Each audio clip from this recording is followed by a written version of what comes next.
नमस्कार, बहुत बहुत स्वागत। दमदार 11 की शुरुआत दमदार खबर के साथ। रायपुर में ईडी के समन पर दफ्तर पहुंचे हैं कांग्रेस के नेता। ईडी के ऑफिस पहुंचे हैं प्रभारी महामंत्री मलकीत सिंह गेंदू। सुकमा और कोंटा कांग्रेस कार्यालय को लेकर वो जानकारी देंगे। ईडी ने समन जारी कर 4 बिंदुओं पर जानकारी मांगी थी। कांग्रेस भवन सुकमा और कोंटा के निर्माण शुरू होने और खत्म होने की जानकारी मांगी गई है। ईडी ने ठेकेदार और ठेकेदारों का नाम और उनकी पूरी जानकारी मांगी है।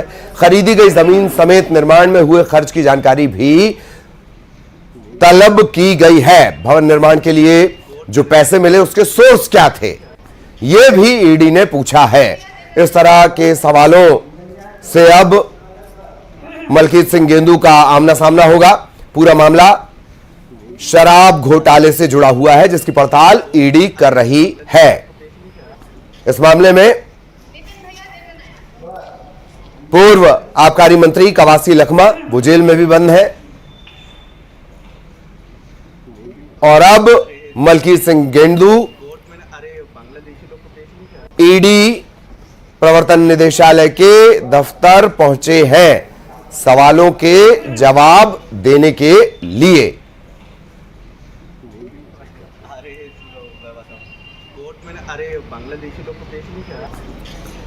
तो 4 पॉइंट पर जानकारी मांगी गई है।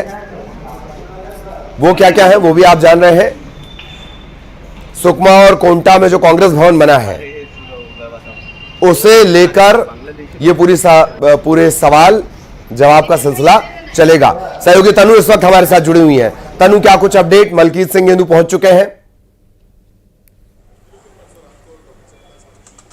जी बिल्कुल, देखिए मंगलवार को जो है ईडी ने समन जारी कर जो है पूछताछ के लिए तलब किया था और जिसके बाद अब जो कांग्रेस के प्रभारी महामंत्री हैं मलकीत सिंह गेंदू वो ईडी ऑफिस पहुंच चुके हैं और पूछताछ का सिलसिला भी जो है वो शुरू हो चुका है। कुछ देर पहले ईडी के अधिकारियों के पहुंचने का सिलसिला भी हमने जो तस्वीरों में जो है वो दिखाया था। तो पूछताछ का क्रम जो है वो शुरू हो चुका है। वहीं उससे पहले मलकीत सिंह गेंदू का कहना है कि 30 पन्नों में जवाब जो है वो तैयार कर लिया गया है और उनका कहना है कि जो सवाल 4 बिंदुओं पर ईडी के द्वारा किए गए थे उन सभी का जो है पाई का हिसाब जो है कांग्रेस के द्वारा दिया जाएगा। और जो समय कांग्रेस के द्वारा जो है पूछताछ के लिए मांगा गया था उसमें उन्होंने 30 पन्नों में जवाब जो है पूरी तरह से तैयार कर लिया है और इसके साथ पूछताछ का सिलसिला भी जो है यहाँ पर शुरू हो चुका है। क्योंकि जब मंगलवार को ईडी की टीम ने राजीव भवन में दबिश दी थी तो इस दौरान कई राजनेताओं को उन्होंने समन जारी किया था। 4 बिंदुओं में जो है जवाब मांगा था, जिसमें सुकमा और कोंटा में राजीव भवन के निर्माण को लेकर पूरी जानकारी जो है मांगी गई थी। साथ ही ठेकेदारों का ब्यौरा भी जो है मांगा गया था कि कौन से ठेकेदार के द्वारा दोनों जगहों पर राजीव भवन का जो है निर्माण किया गया है। इसके साथ ही भूमि की भी जो है जानकारी, जमीन की भी जानकारी जो है ईडी के द्वारा मांगी गई थी। इसके साथ ही पैसे का स्रोत कहां से आया, किन पैसों से राजीव भवन और जो सुकमा और कोंटा में राजीव भवन का निर्माण किया गया, तो ये तमाम जानकारी जो है ईडी के द्वारा मांगी गई थी। और जिसको लेकर बीते दिनों ही जो है नेता प्रतिपक्ष चरणदास महंत के यहाँ सभी राजनेताओं की एक सीक्रेट जो है मीटिंग हुई थी और इस दौरान जवाब को लेकर ही जो है रणनीति तय की थी और इसमें यह तय किया गया था कि ईडी को सारे सवालों के जवाब जो है वो दिए जाएंगे। हालांकि समय मांगने की बात कही गई थी, लेकिन आज मलकीत सिंह गेंदू से जो है पूछताछ की जा रही है और उनके तरफ से मलकीत सिंह गेंदू का कहना है कि हमारी तरफ से पूरी तैयारी है, हमने पाई का हिसाब जो है जोड़कर रख लिया है और 30 पन्नों पर हमने जवाब जो है तैयार कर लिया है, जो जवाब हम ईडी के अधिकारी को देंगे। बहरहाल पूछताछ का सिलसिला यहाँ पर शुरू हो चुका है ललित, और थोड़ी देर में जब मलकीत सिंह गेंदू बाहर निकलेंगे तो फिर इस दौरान आगे क्या कुछ पूछताछ उनसे की गई है, आगे पूछताछ में क्या कुछ खुलासा हुआ है, इसकी जानकारी भी जो है वो मिलेगी। और इससे पहले लगातार पिछले 2 साल से ईडी के अधिकारी जो है इस पूरे मामले में जांच कर रहे हैं और अब उनकी कार्रवाई भी तेज हो गई, क्योंकि कुछ समय पहले ही पूर्व महापौर एजाज ढेबर को ईडी ने समन जारी किया था, उन्हें भी पूछताछ के लिए तलब किया। ठीक। बहुत धन्यवाद तनु इस पूरे अपडेट के लिए। किस संबंध में जवाब मांगे? यही राजीव भवन का है और कोंटा का है, सुकमा का है और कौन से ठेकेदार का है। ये 4 पॉइंटों में मांगा है। 4 पॉइंटों का जवाब मैंने बना लिया और उनको पेश कर दूंगा। ठीक। और इधर केंद्रीय गृह मंत्री अमित शाह से कैलाश विजयवर्गीय ने मुलाकात की। कहा यह जा रहा है कि स्ट्रीट हैंगर पर बंद कमरे में दोनों नेताओं के बीच करीब 20 मिनट बातचीत हुई है। इस मुलाकात के कई मायने निकाले जा रहे हैं। अमित शाह ने ग्लोबल इन्वेस्टर समिट के समापन कार्यक्रम में हिस्सा लिया था और दिल्ली लौटने के समय एयरपोर्ट पर दोनों नेताओं के बीच ये बातचीत हुई। एयरपोर्ट पर अमित शाह ने वीआईपी लॉन्ज में मुख्यमंत्री और प्रदेश अध्यक्ष वीडी शर्मा से भी बातचीत की थी।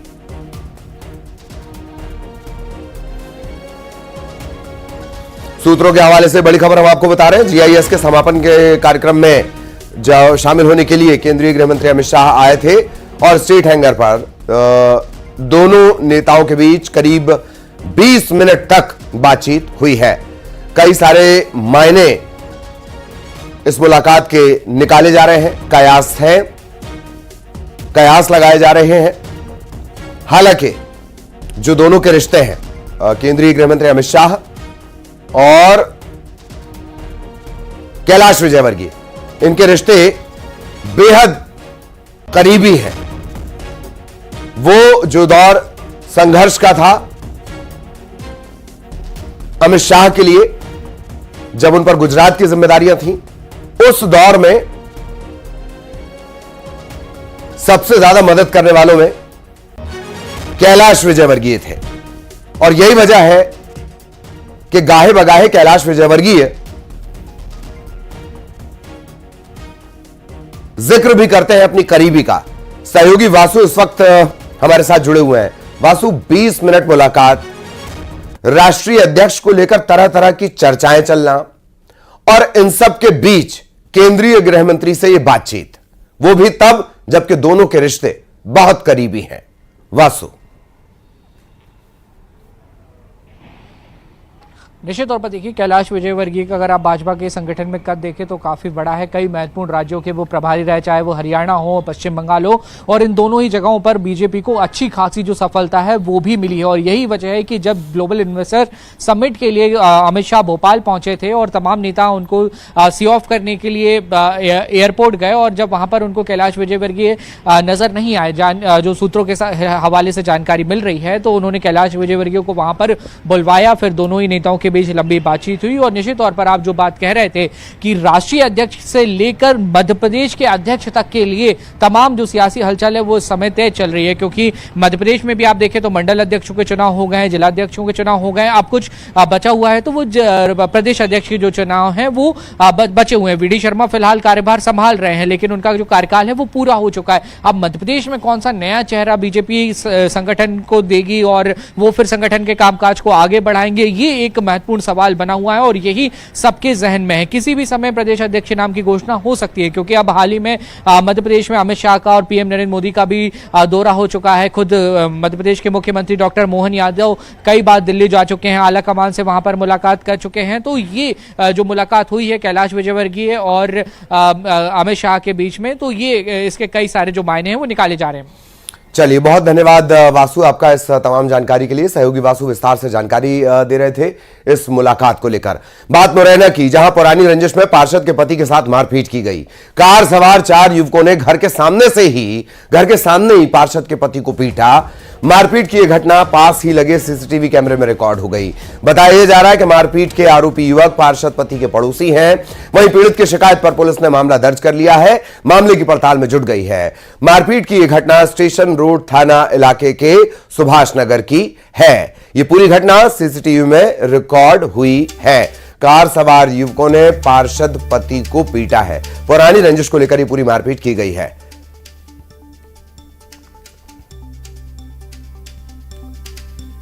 कार सवार 4 युवक पहुंचे और घर के सामने ही पार्षद पति के साथ मारपीट करने लगे। यह पूरा घटनाक्रम पास ही लगे सीसीटीवी में रिकॉर्ड हो गया। 2 तस्वीरें, एक तरफ सीसीटीवी फुटेज आप देख रहे हैं और एक तरफ पुलिस जब यहां पर पहुंची तब की है जब पड़ताल शुरू कर दी गई। पड़ोसी बताए जा रहे हैं, पार्षद पति के साथ जो मारपीट की गई पड़ोसियों ने ही मारपीट की है, ये जानकारी मिल रही है। 2 तस्वीरें आप देख रहे हैं मुरैना की, एक तरफ सीसीटीवी फुटेज और एक तरफ पड़ताल के लिए जब पुलिस यहां पर पहुंची तब की तस्वीरें। ग्वालियर में 10वीं की परीक्षा देने आए छात्रों ने सड़क पर जाम लगा दिया। पद्मा स्कूल में ये छात्र परीक्षा देने के लिए लेट पहुंचे थे, लिहाजा स्कूल में एंट्री नहीं मिली। इसके बाद गुस्साए छात्रों ने सड़क पर ही जाम लगा दिया। वहीं एडीएम का कहना है कि परीक्षा नियमों के मुताबिक हो रही है, लेट आने वाले छात्रों को एंट्री नहीं दी गई है।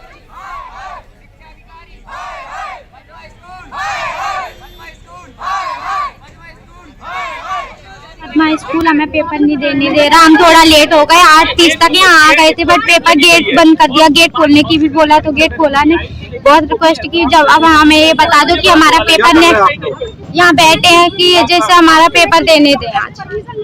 मैंने 12 दिन से कुछ खाया भी नहीं है, तो अभी बस बोतलें चढ़ रही हैं। मैं एक भी बोतल चढ़वा के नहीं, लेट हो गई मैं बस थोड़ा सा, वो भी डॉक्टरों ने लेट कर दिया, नहीं तो मैं जल्दी आ जाती। अब इन लोगों का कहना है कि ये लोग पहले आ गए थे और परीक्षा में एंट्री नहीं दी गई। दरअसल ये लोग सही निर्देश नहीं पढ़े हैं। परीक्षा केंद्र पर 8 बजे पहुंचना जरूरी है और परीक्षा कक्ष में पहुंचने का टाइम है 8:30 बजे। ये लोग निश्चय ही 8:30 बजे के बाद आए हैं। एलिगेशन लगा रहे हैं 8:22 पे ये लोग आ गए। नहीं, तो आठ इनका क्या होगा? अब क्या होगा? अब परीक्षा प्रारंभ हो गई है। अब ऐसे समय में इन लोगों को एंट्री दिया जाना एकदम उचित नहीं। खबर इंदौर से, जहां होलकर कॉलेज में शिक्षकों को बंधक बनाने के मामले में कॉलेज प्रबंधन ने प्रशासन की जांच रिपोर्ट के बाद 4 छात्र नेताओं के प्रवेश पर रोक लगा दी है। अनुशासन समिति की बैठक में यह फैसला होने तक उन्हें कॉलेज में एंट्री नहीं मिलेगी। आपको बता दें कि कॉलेज में होली पर कार्यक्रम की अनुमति नहीं मिलने पर छात्र नेताओं ने शिक्षकों को बंधक बना लिया था। इसीलिए अब यह बड़ी कार्रवाई हुई है। 4 छात्र नेताओं की एंट्री पर रोक।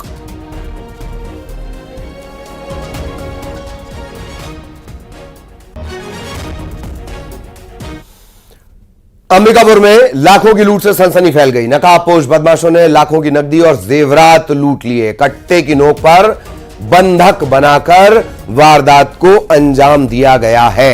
यह पूरा घटनाक्रम, ये पूरी वारदात सीसीटीवी में रिकॉर्ड हो गई है।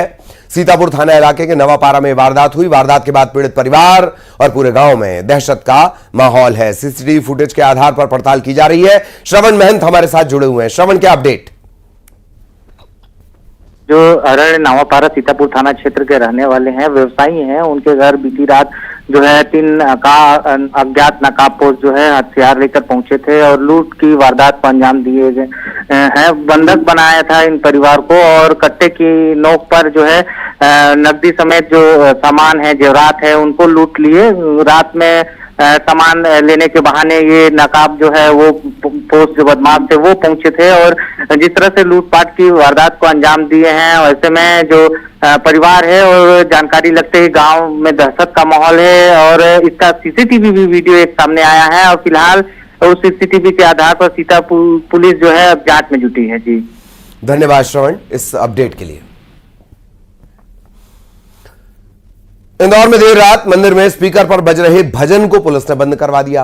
पुलिस की इस कार्रवाई का हिंदू संगठनों ने विरोध किया और फिर थाने के सामने चल रहे पब में वो पहुंच गए। उन्होंने लाउड म्यूजिक बंद करवा दिया। हिंदू संगठन पुलिस के साथ पब पहुंचे, हनुमान चालीसा का पाठ करने लगे। पुलिस कार्रवाई का विरोध कर रहे हिंदू संगठनों ने भेदभाव के आरोप पुलिस पर लगाए हैं। पुलिस ने भरोसा दिया कि नियमों का हर हाल में पालन करवाया जाएगा। बोर्ड की परीक्षा को लेकर तेज आवाज में बजने वाले स्पीकर पर पाबंदी है।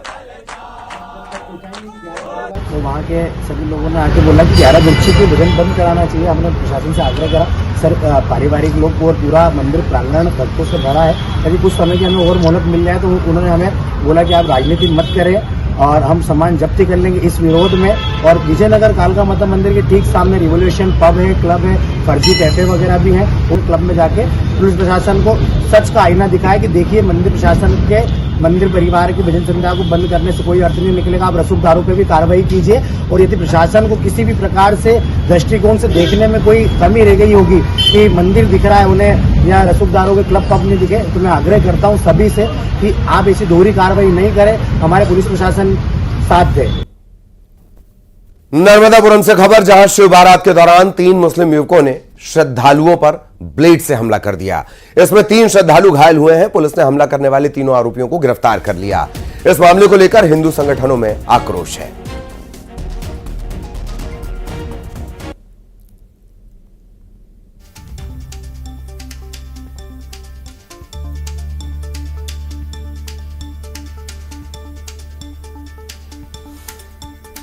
नर्मदापुरम का पूरा मामला, ब्लेड से हमले को लेकर 3 मुस्लिम युवक अरेस्ट किए गए हैं। हिंदू संगठनों में आक्रोश है।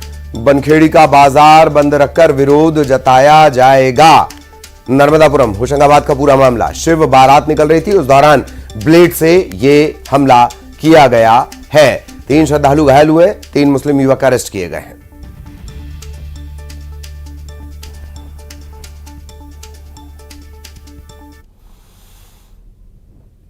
खबर दिल्ली से। साउथ एशियन यूनिवर्सिटी में महाशिवरात्रि पर नॉनवेज को लेकर छात्रों के बीच झड़प हो गई है। महाशिवरात्रि पर बहुत सारे छात्रों ने व्रत रखा हुआ था। एसएफआई यानी स्टूडेंट फेडरेशन ऑफ इंडिया और एबीवीपी ने एक दूसरे पर हिंसा भड़काने के आरोप लगाए हैं। एबीवीपी ने पूरी घटना का वीडियो भी जारी किया है। कहा है कि महाशिवरात्रि पर हॉस्टल के तकरीबन 100 से ज्यादा छात्रों ने व्रत रखा हुआ था और एसएफआई से जुड़े छात्रों पर जानबूझकर धार्मिक सौहार्द बिगाड़ने के आरोप लगाए गए हैं। मेस में जब सात्विक भोजन परोसा जा रहा था तो एसएफआई से जुड़े लोगों ने जबरन नॉनवेज भोजन परोसने का प्रयास किया।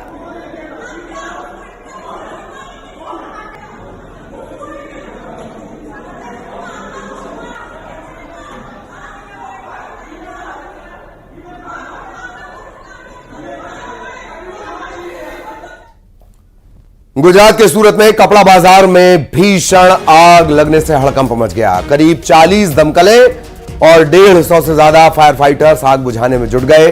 कपड़ा बाजार में आग की वजह से पूरे इलाके में धुएं के बादल की शक्ल नजर आने लगी। भीषण आग ये लग गई। शिव शक्ति टेक्सटाइल मार्केट है ये, जिसमें आग लगी।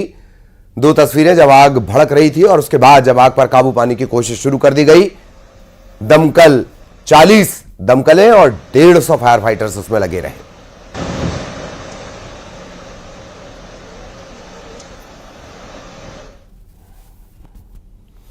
खबर नरसिंहपुर से। इंस्टाग्राम पर दोस्ती के बाद उत्तर प्रदेश का एक युवक नरसिंहपुर आया और लॉज में 16 साल की किशोरी के साथ इसने रेप किया।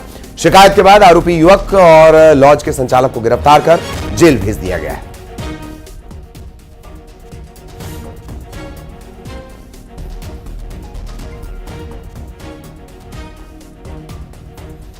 आरोपी को गिरफ्तार कर लिया गया है। नरसिंहपुर का पूरा मामला। इंस्टाग्राम पर दोनों की दोस्ती हुई। उत्तर प्रदेश का यह रहने वाला युवक जो नरसिंहपुर पहुंचा और एक लॉज में 16 साल की एक किशोरी है। रेप का यह मामला है। आरोपी युवक और लॉज का संचालक दोनों गिरफ्तार कर लिए गए। महिला की गुमशुदगी भी दर्ज हुई थी, जिसमें जब शिकायत आई तो इंस्टाग्राम के माध्यम से कुछ लड़की से बहला फुसला कर ले जाना बताया गया है और इसमें फिर अनैतिक कृत्य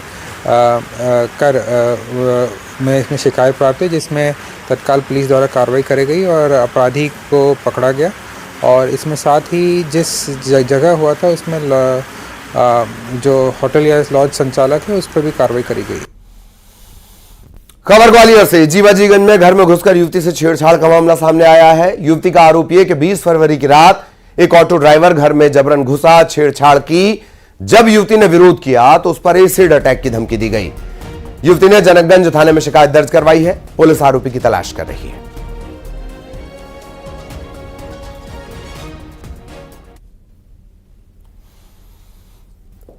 खंडवा से खबर, जहां अटूट खास गांव में खेत में पराली जलाने पर किसान पर शिकंजा कसा गया। पर्यावरण सुरक्षा के मद्देनजर एनजीटी के निर्देश पर किसान पर 15,000 का जुर्माना लगाया गया है। आपको बता दें, फसल अवशेषों को खेतों में जलाना प्रतिबंधित है। 2,500 रुपए से लेकर 15,000 रुपए तक के जुर्माने का इसमें प्रावधान है।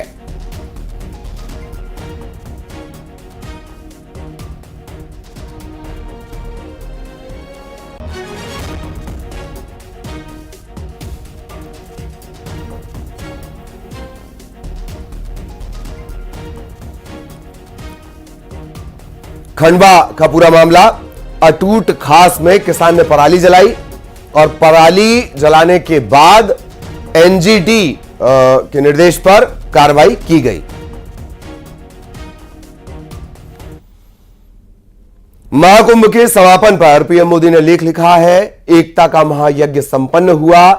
जब एक राष्ट्र की चेतना जागृत होती है, जब वो सैकड़ों साल की गुलामी की मानसिकता के सारे बंधनों को तोड़कर खुली हवा में सांस लेने लगता है, तो ऐसा ही दृश्य उपस्थित होता है जैसा हमने 13 जनवरी के बाद से प्रयागराज में एकता के महाकुंभ में देखा।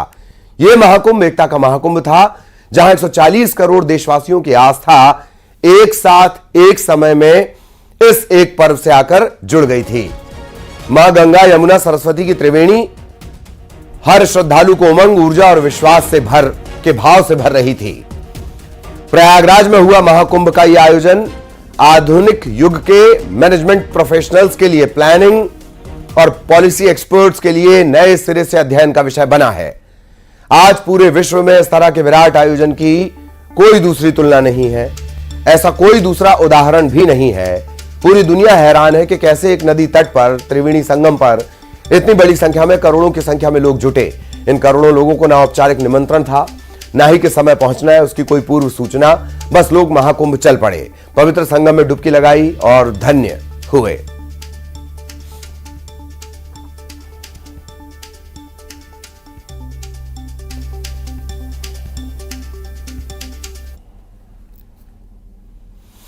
बाबा बागेश्वर पंडित धीरेन्द्र शास्त्री ने रिलायंस फाउंडेशन के सामाजिक सहयोग की जमकर तारीफ की।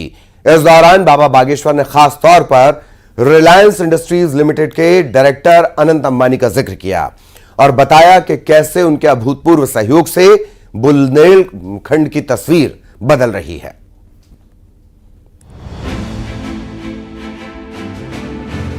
रिलायंस परिवार के सामाजिक सहयोग को नए मुकाम तक पहुंचाने वाले अनंत अंबानी की बाबा बागेश्वर ने जमकर तारीफ की है। बाबा बागेश्वर पंडित धीरेन्द्र शास्त्री ने कैंसर अस्पताल के निर्माण और सामूहिक विवाह के लिए किए गए सहयोग पर आभार जताते हुए कहा कि रिलायंस फाउंडेशन और अनंत अंबानी के सहयोग ने बुंदेलखंड को नई दिशा देने का काम किया है। जय श्याराम, जय बागेश्वर धाम की, सन्यासी बाबा की जय। Bageshwar Dham medical science institute of research centre Bundelkhand के लिए सबसे बड़ा उपहार, सबसे बड़ी सौगात होने वाला है।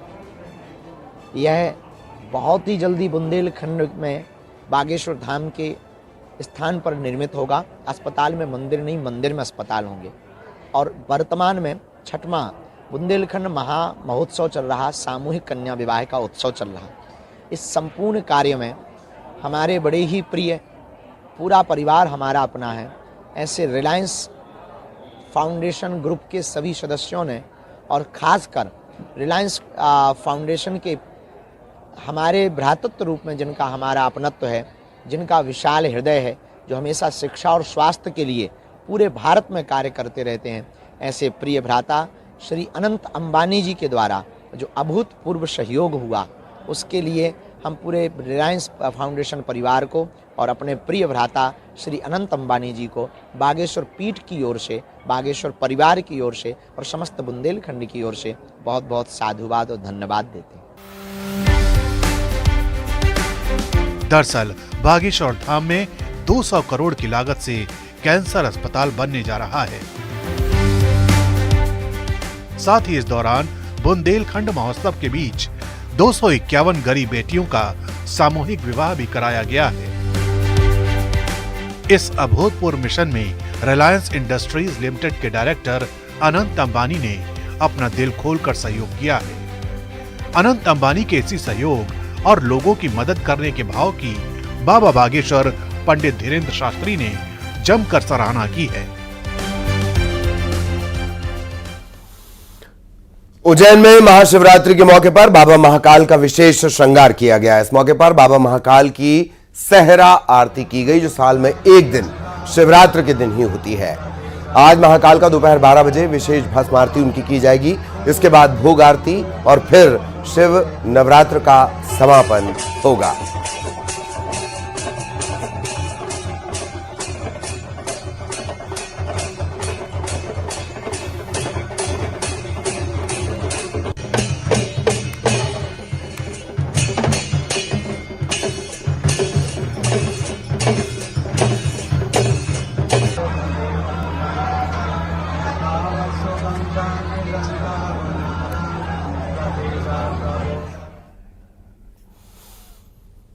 और इसी के साथ दमदार 11 में इतना ही। खबरें जारी रहेंगी।